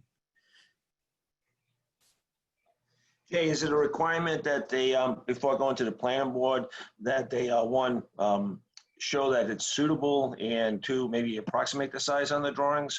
Or is that not even required? It is not a requirement, particularly even at conceptual master plan, it's not a requirement. Although I think it would certainly behoove the applicant at preliminary to have that stuff ironed out. How about the water elevation test? Would that be required just to show it's suitable? It's not listed on the, it is not listed as a checklist item, no. Okay. Joe, we did do testing, in the best spot that we found is up in this area. That's why we left those units in there, in that area. If on the submission, when you go to in front of the planning board, if you have the water table, at least the elevations, that would be helpful. Yeah, so that area there is about, they dug a test hole right there, and that test hole, the groundwater table was greater than 108 inches. This one right here was greater than 108 inches. I lost you again. Hold on a minute. I No problem. I don't know what's happening. Look. There you go. Whoops. So that central area, there was two test holes. So these two test holes here, we had greater than 108 inches. and then there's actually another one over here. So it's really this is the area where that system will be able to work. As you get closer to the wetland, you start getting those, lower water tables. So, we can add those to the plan, Joe. And, we could show a rough approximate area of a septic. That's not an issue. I mean, it's always subject to change when we do the final calcs and everything, but we could approximately put it on there. Okay, thank you. Dave, I just had a question on that. So I see you've delineated the two flood zones to the right and left, the left an AE13 and the right an AE12. And the units are right now right up against them out of the flood zone. But if they get shifted over, just be aware, for utility locations and stuff in that basement, that wouldn't be allowed in those zones. I do see basements being proposed here. So certainly groundwater would be a concern, and if these things are going to be pumping out, where they're going to be pumping to relative to groundwater. Understood, Wayne.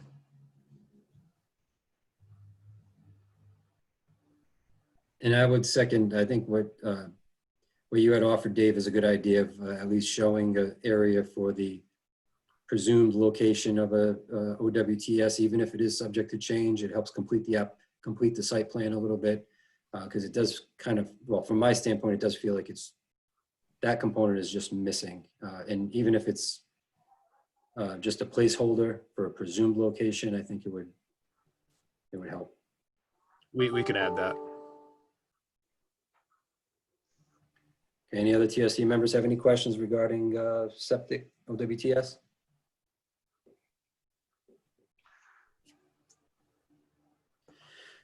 Okay, so we've talked about density. We talked about the wetlands a little bit, drainage, access in the driveway and parking, touched on the septic system. Any other components of this application or anything that anybody has questions on? Jay, I know you hit this before, but I'd just like to go a little further in detail relative to the affordable housing piece. One of the things that the board typically likes to see is that those units are integrated. So we would not want to see all three affordable housing to the entrance or to the rear, but rather see those units integrated. So that's one comment. The other one is the other required findings is that they're compatible and the size and the nature. So if they're the same square footage as the market rate, that'd be great. I think that would be that would end that discussion. If they're going to be any less than the market rates, and then that would probably generate considerable discussion. From the outside, they should have the same appearance, the affordable as the market rate. And then on the inside, obviously the finishes could be a little different, a little less expensive. Mr. DeSimone, I know you had some information in the application. Is that something that you could speak to in regard to the integration and location of the affordable units and how they're going to be constructed? Absolutely, guys. So all of the units are identical, inside and out. Same square footage, same layout. None of the affordables will be in the same, located next to each other, as in the same building. So they will be dispersed throughout the development. We probably won't put any in the first building, as that is the lowest elevation. So just in case there's some kind of flood insurance component, obviously we don't want to saddle low-income buyers with that. So my original plan, which I talked to RI Housing, I talked to Stacy about, she does not have a preference, but I was thinking in the third building, the fourth building, and the fifth building, so they'd be in the center. But obviously any input from you guys is, more than, going to be taken into account with this, because honestly, they're all identical. It doesn't really matter to me where they're put. So whatever you guys want is what I'm going to do. I think I've been pretty agreeable with the town. At least I hope I have, and the surrounding neighbors, because I want to do a nice development here, and I want it to work. And as far as the construction materials, Thank you. they're all going to be the same? Yes, identical in every way. I think that's good. I think that'll go a long way to addressing Joe's Joe's point.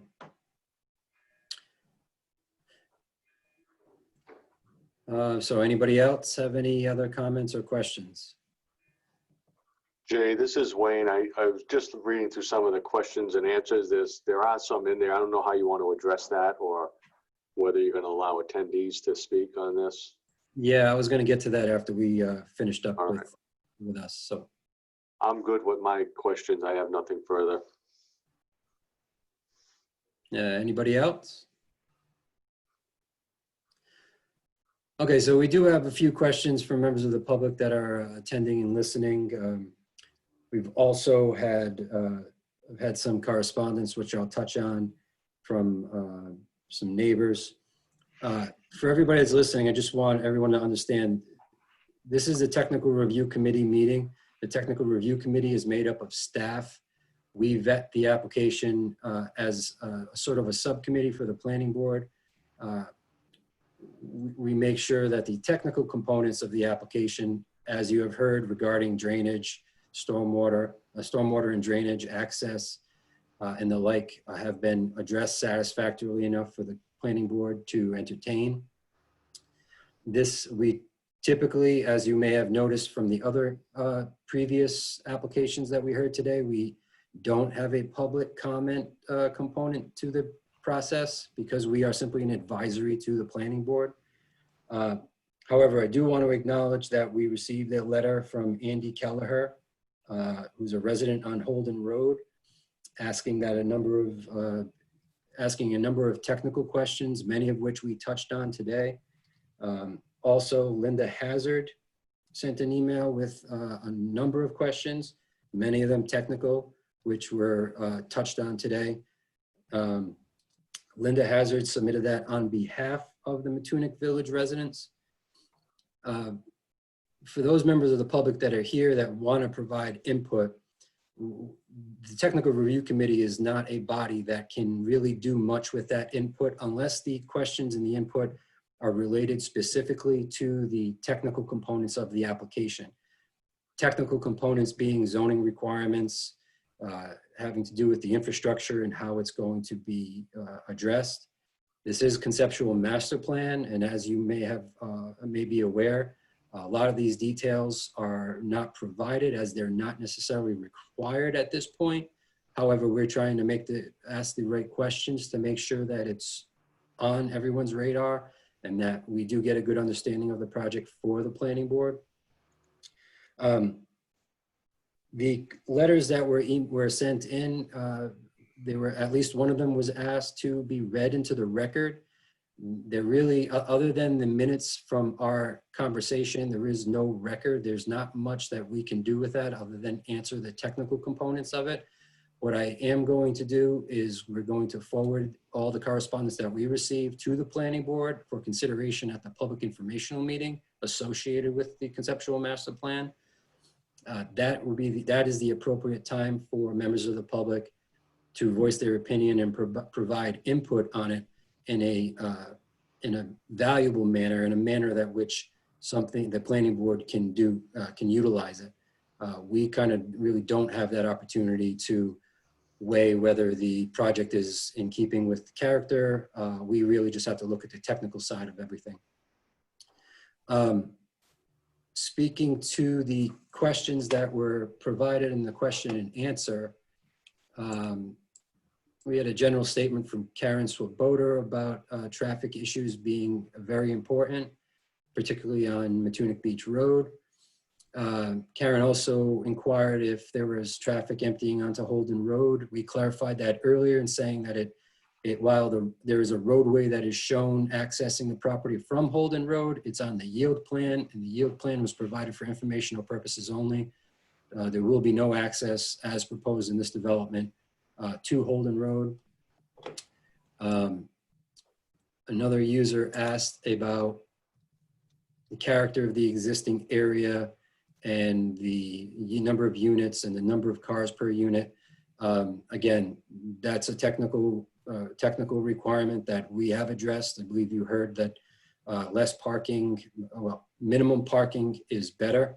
is what the board will be looking for. I believe the applicant heard that and will be ready to address that during the public informational meeting with the planning board. We do have 19 attendees that are listening, and I have one person with their hand raised by the name of Thomas Moore.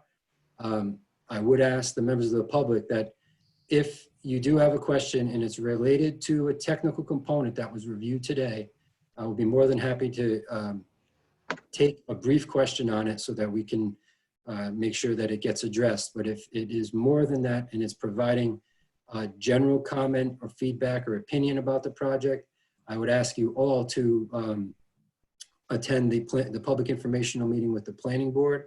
There will be a public comment period at that hearing, which the board will be able to take your opinion and your information and feedback and actually incorporate it into the record legally for the project. With that said, if anyone wants to ask a technical question, again, please make sure that it stays related to the technical aspects of the component and try to keep it brief. I'm going to try to limit everybody to about 2 minutes, as this is out of the ordinary. We don't do this normally.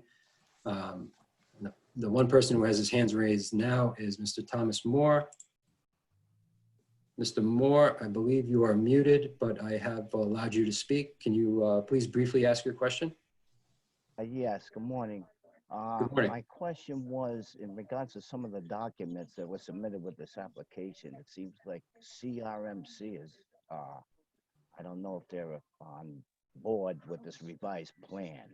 It seems as though the letter was dated March 19, 2019. That may be prior to this revision. And also the area in the entrance driveway there to the left, to the north of the driveway. As you go down Holden Road on a bad rainstorm, that's flooded. So if you're going to dispose of stormwater detention area, you're going to create more problem in that area. That's a concern. And that's really all I had. Thank you very much, Mr. Moore. We appreciate that.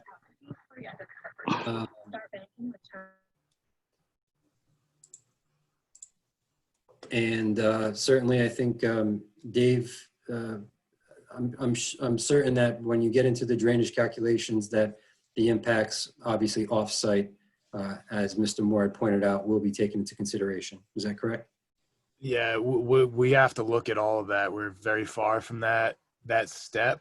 I mean, a lot of these roadways in these communities don't have any drainage structures, so it's all open overland flow. And you know, our development's new, so we're gonna have the opportunity to look at putting some of that structures in to prevent similar situations from occurring. In terms of the CRMC documentation that was submitted a while back, the plan that CRMC reviewed was a lot more intense than this proposed plan. The original pre-application, as I stated before, had more units, it had longer buildings on the property. So the applicant has spent a lot of time and listened to the board at the pre-app and revised his development to get more in line with the density in the surrounding area and you know, reduce the units and the footprints of those units.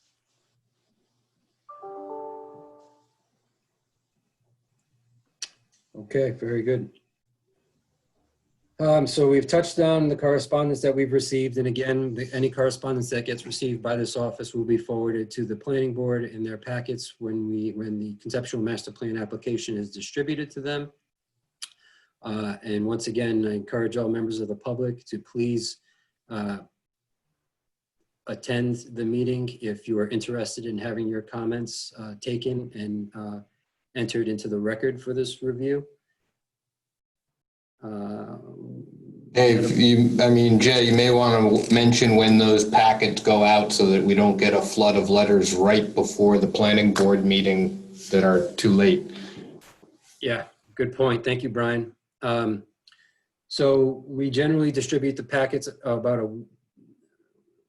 we generally require the packets be complete at the minimum, at the latest, by a week and a half prior to the meeting. Again, we can work with people, but Once the packets are completed and they're distributed, if letters are received within that week and a half leading up to the planning board meeting, it makes it very difficult to distribute to the planning board in an appropriate manner. It creates confusion, and many times planning board members may not have time to review them, to read them, particularly if they're submitted very close to the meeting date. So I encourage all members of the public to get that information into us for distribution to the board as soon as you possibly can. And we do have one other person, Erica Koch, who has a question. Erica, I believe you're muted, but you should be, if you unmute yourself, you should be able to speak. Can you hear me? Yes, how are you, Erica? I'm okay, thank you.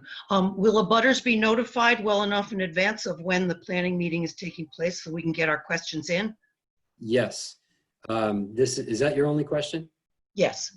Yes, okay, thank you. I'm just going to mute you real quick so I can answer it. Yes, the conceptual master plan applications require a public informational meeting. That public informational meeting requires that a newspaper ad be placed. In our case, it's the Narragansett Times in advance of the meeting. It also requires abutter notices to all abutters within 200 feet in advance of the meeting. There will also be a supplementary notice sent out by the town with a 11 by 17 copy of the site plan per our local regulations that we require town staff to do to put neighbors on notice. And the last notification requirement is actually a sign that will get placed at the entrance to this property 10 days prior to the public informational meeting that notifies anyone driving by that that property is under consideration for a public informational meeting on that date. A little bit more on the meeting. Since we are still in these COVID times, I anticipate that we will continue to utilize this Zoom platform to conduct those meetings in a manner very similar to how we conducted them today. And with that technology, those members of the public who can't log in using a computer can also use a telephone to call in and listen and also interact by raising their hand and asking questions. We have another question by Mr. Zarnetsky. So Jay, I just want to get clarification on the abutter notification. The abutters to the south, the Mary Carpenter's property, who's the recipient of that notice? It will be all cottages in that fall within that parcel. Thank you. You're welcome.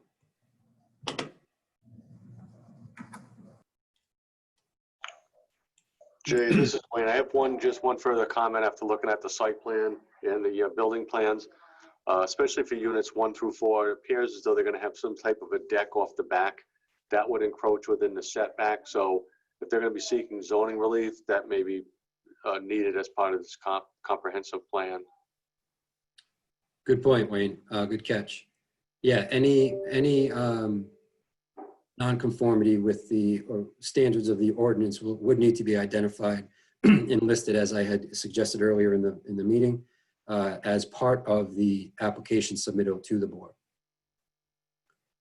So, Stephen, Mr. DeSimone, that might be something you want to just take a quick look at in case you weren't aware. Absolutely. As far as I know, there are no rear decks because the bedrooms are on the lower level. So the only deck is an integrated deck on the second floor. And then obviously there'll be a required deck space with stairs coming off the front door. But I don't believe there's any decks in the back.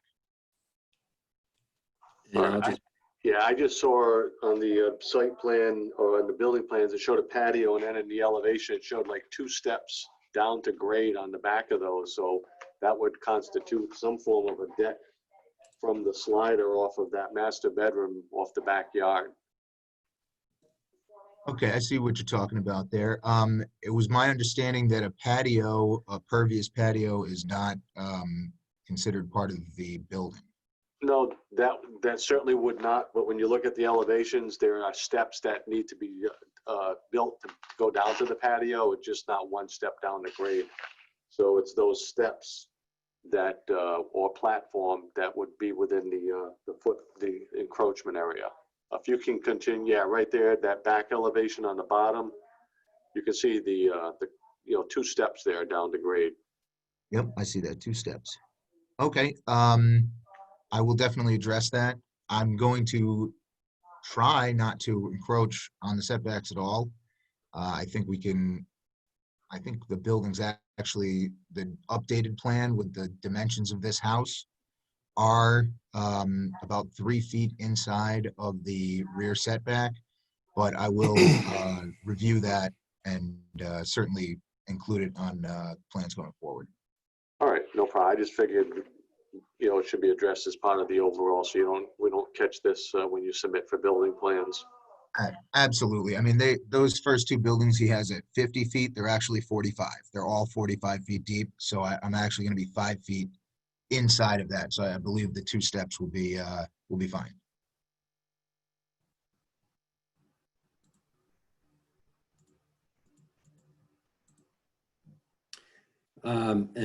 Forgive me, I just noticed that we have several other questions. Ms. Grant has inquired if there's height of structure, if there's a height limitation on structures. There are height limitations on structures as listed in the zoning ordinance. However, again, as a comprehensive permit, they have the right to identify what areas of the zoning ordinance they will not comply with. However, I do believe that these structures will comply. Is that correct, Mr. DeSimone?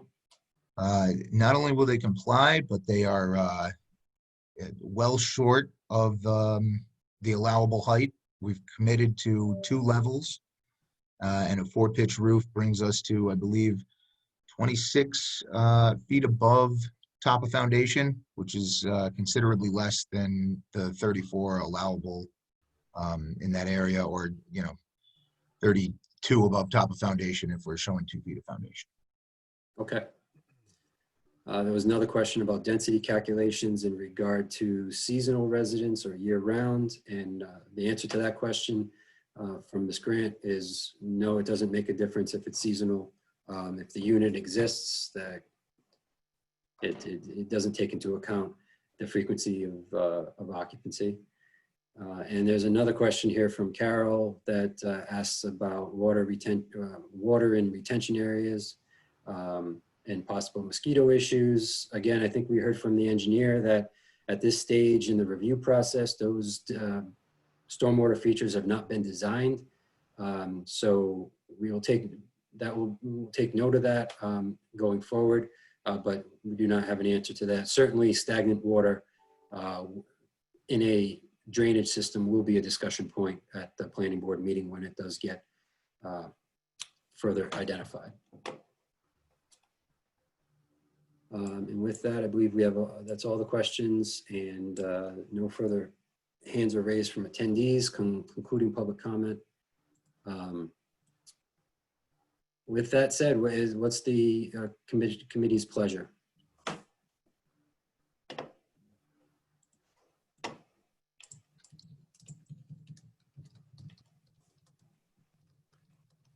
Obviously, the comprehensive permits are a little different at conceptual master plan, as we can tell.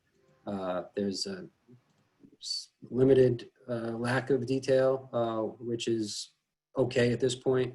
I believe the applicant heard what we had to say, and will be prepared at the conceptual master plan public informational meeting to address some of that and potentially revise the plans maybe to reflect that. Does anyone feel that it's warranted to forward this to the planning board as presented, or with or without any specific conditions or recommendations, including the items that we touched on today?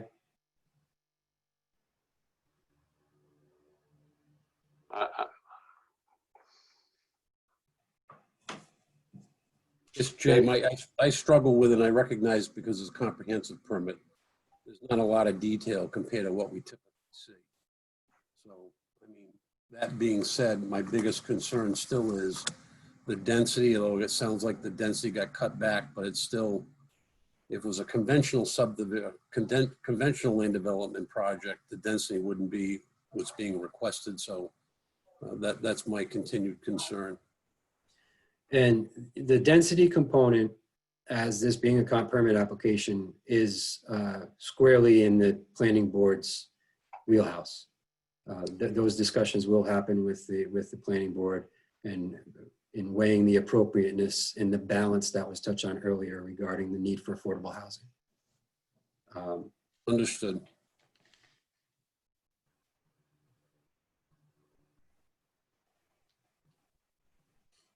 Jay, I have no objection to move this forward to the planning board, knowing that our questions and answer have been answered, and the planning board is going to be the one to look at this more in depthly to get its final approval. So do you want a motion to move this back to the planning board? Yeah, I think the motion would be a motion to forward this to the planning board with the recommendations that were discussed, and also subject, I don't even think it needs to be said, but the planning department still needs to certify this complete. And until such time that it is complete, it won't be scheduled for the public informational meeting. I'm not saying it is or is not, I just haven't had a chance to actually do it. In the event that it is not, depending on the turnaround time, and reaction time of the applicant and getting those completeness documents back to us will determine when that actually gets scheduled. Jay, the two questions in regards to that, when will you notify us? I know we need to submit updated plans with some of the questions that you had, but when will you notify us of your incompleteness or completeness so we know? And then when would we have to submit all the revised plans by?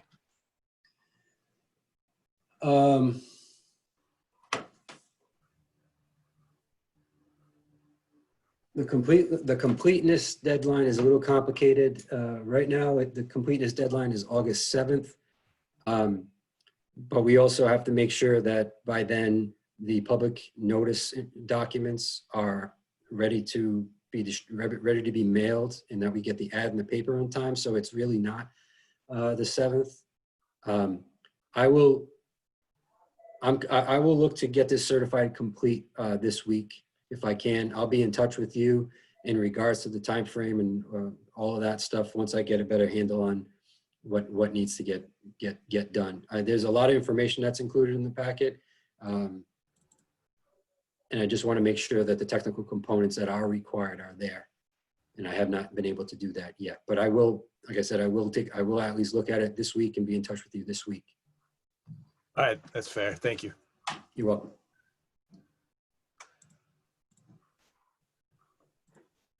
With that, Jay, I'll make a motion to move this to the planning board, subject to addressing the concerns and questions that the members and the public had at the meeting this morning, as well as making sure that the completeness is completed prior to that being forwarded to the planning board.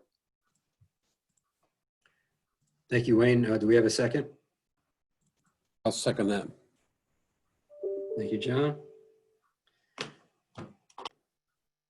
And we will conduct a poll vote. Mr. Schock. Aye. Mr. Pimento. Aye. Mr. Murphy. Aye. Mr. Bourbonnais. Aye. And Jay Parker votes aye. Thank you very much, everybody. Mrs. DeSimone, Mr. Russo, I will be in touch this week, as I had indicated. And if you get any other questions in the meantime, feel free to give me a call or Brian Wagner a call in the planning department. All right. Appreciate your time, everyone. Thank you. Thank you very much, gentlemen. Have a great day. Have a good day, all. Okay, everybody. Anybody have any final parting words, questions, comments, concerns? Motion to adjourn? So move. Second. All in favor? Aye. Aye. Aye. Thanks, everybody. Have a great day.